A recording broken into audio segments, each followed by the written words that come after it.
Hello, I'm Shinjo Takame, and I'm going to tell you the story of Taketori no Okina no Monogatari, the tale of the old bamboo cutter. This is a traditional Japanese folktale that has origins in the 10th century and is perhaps one of the earliest works of science fiction. It has also have links to a lot of stories and motifs that form part of the cultural exchange between East and West from trade, especially on the Silk Road. Once, long ago, there lived a man who made a living as a bamboo cutter. Every day he would go out into the tall forest of swaying bamboo, cut it, take it to the nearby village and sell it. Each evening he returned home to his wife. They had lived together for many years, and while they were poor, this was not made them unhappy. They had no children and were not likely to have any. Then one day, when the old man was cutting bamboo, he saw a bright, shining light coming out of the severed bamboo stump. He went up to it and looked inside and saw to his delight that there was a tiny girl inside. She was very small, no larger than his palm was wide, dressed in brightly colored silken garments. Her tiny face was beautiful and perfect. The old man picked up the tiny girl and took her home. His wife was delighted with the small girl. "She is so beautiful," said the old woman, "just like a little princess." After they had found the girl, the old woman and the old man prospered. The man began to find many golden nuggets inside the stems of the bamboo he cut. They now had a fine house with many servants and fine clothes to wear. The girl brought much joy to the house. She never cried and grew rapidly. First to a baby of normal size, but within 3 months, she had grown into a beautiful young woman. They named her Kaguya, which means shining light, for her beauty had such radiance akin to the moon itself. When it was decided that she had come of age, the old man and woman gave a splendid feast and invited all the people around. Not only did people come to celebrate from nearby villages and towns, but some wealthy princes came as well. The princes, 5 in all, continued to come to the house after the feast and inquire after Kaguya, waiting around the house, hoping to catch a glimpse of her. The old man was pleased with this, as he knew that it was time that Kaguya should marry. However, Kaguya seemed to show no interest in them, nor in the poems they composed in her honor, nor in the fact that the desire they felt for her had made them deny food and drink. Desperate, the princess spoke to the old man and begged for him to speak to Kaguya on their behalf, to choose one of them to marry her. But their pleas were in vain. "She is not truly my child," said the old man. "I cannot command her." And so the princes returned to their homes. In the months after, they sent letters and poems, hoping to win her heart, but all of these went unanswered. Yes. At last, the old man spoke to Kaguya. He told her that he wished to see her married and to consider the attentions of these princes. All of them are fine and honorable men, and they have enough fortune that you would be looked after, he said to her. "I will not always be in this world, and it would please me greatly to see that you are settled and protected."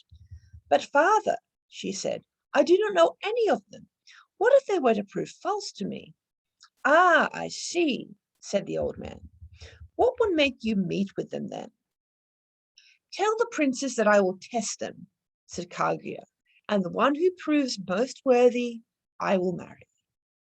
The old man agreed to this, and letters were sent summoning the princes. They all came in splendid finery and bowed low before the old man and Kaguya. "I thank you for coming so promptly," said the old man. "As you all know, I have given my daughter her own choice in whom she should marry. She has said that she will test all of you, and the one who is most worthy she will marry. He then nodded to Kaguya. She addressed the first prince. I wish for you to bring me the begging bowl of the Buddha from the land of Tenjiki. To the second prince, she said, I wish for you to bring me a branch from the tree of gold, silver, and jade on Mount Horai. She then turned to the third prince. I wish for you to bring me the flame-proof pelt of the rat of Morokoshi. She then spoke to the fourth prince. I wish for you to bring me the 5-colored jewel from the head of a dragon. And to the fifth prince, she said, I wish for you to bring me the cowrie shell from the swallow of the broad sea plain.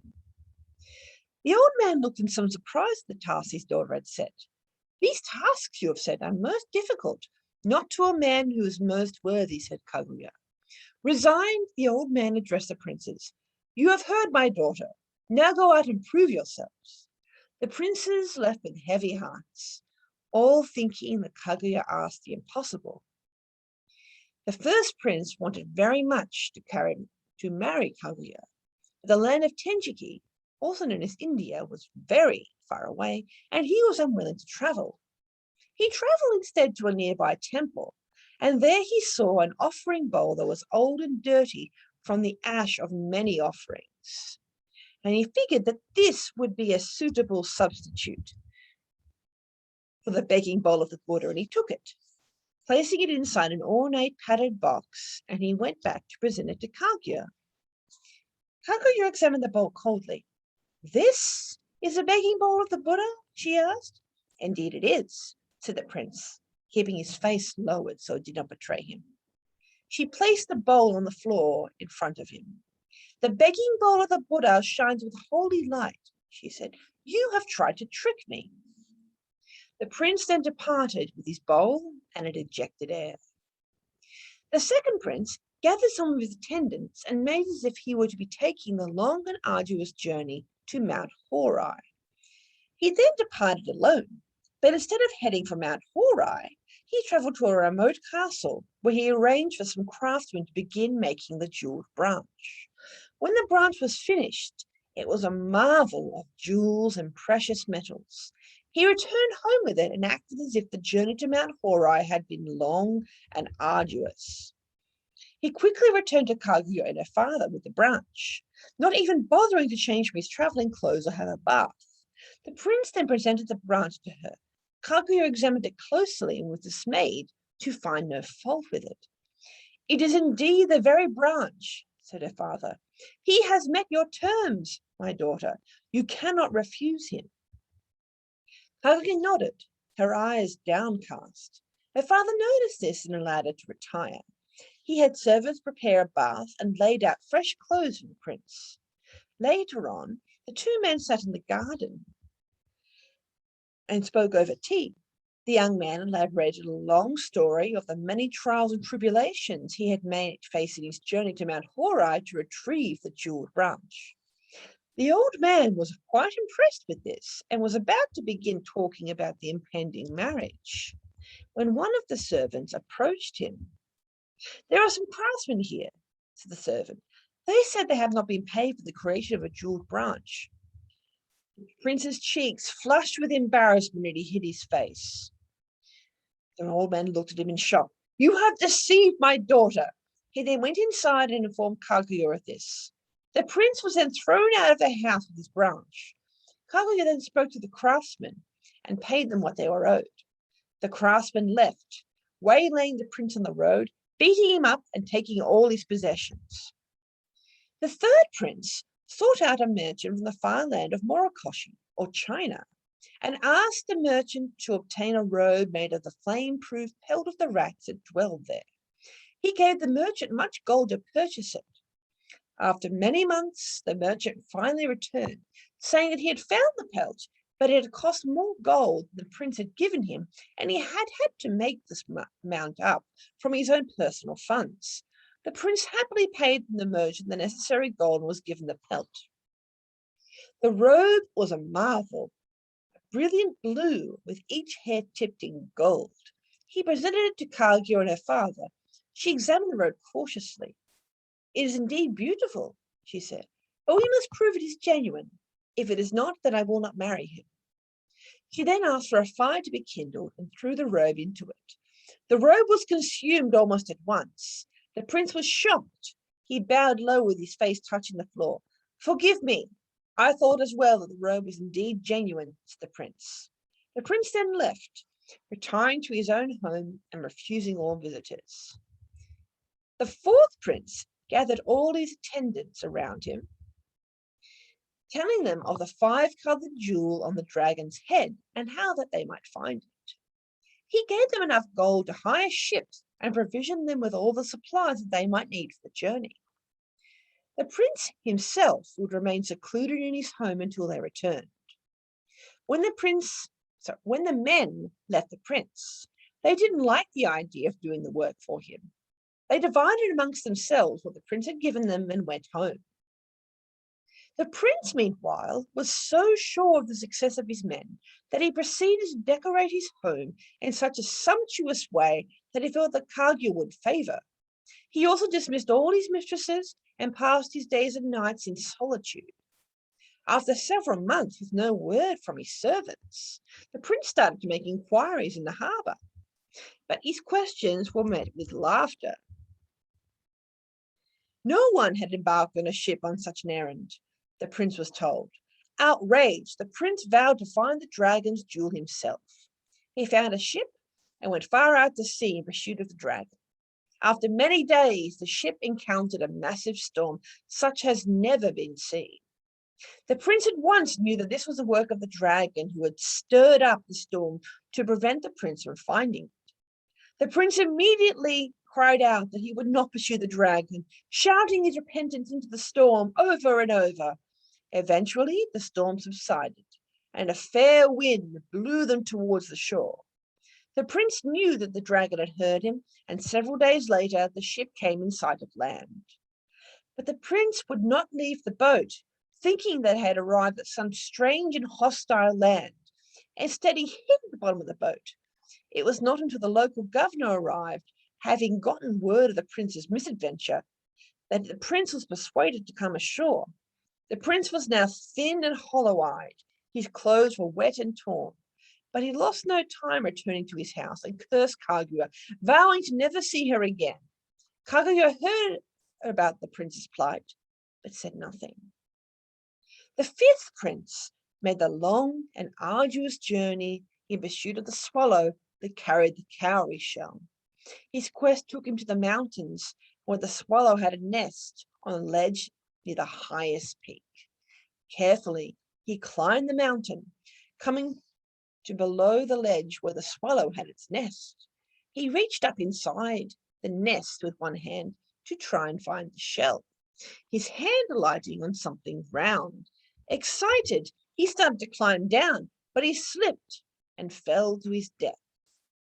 No word was heard from the prince, and then a small party of his attendants went out to search of him. They found the prince's body, and inside the closed hand was what he had taken from the swallow's nest, a ball of dung. The servants brought the prince's body back home for burial, sending word of his death to Kaguya, who said nothing. By now, Kaguya's fame and beauty had reached the imperial court, and to even the emperor himself. He wished to know more about her, so he sent one of the ladies of the court to meet her. The lady arrived to see Kaguya, but Kaguya refused to leave her room. Her mother and father pleaded with her, but she still refused. But refusing the request of the emperor is death, pleaded the old man. Then let me be put to death, said Kaguya. The lady of the court returned to the emperor and related this to him. Intrigued, the emperor then summoned Kaguya's father to court, telling the old man that if he should bring his daughter before him, he should be raised to the nobility. Her father returned home and told this to Kaguya, telling her that she had to come with him. But Kaguya again refused. I will not go, she said, and if you force me to go, father, I will pine away and die. Then I will not force you, said her father. The old man then returned to the emperor with Kaguya's refusal.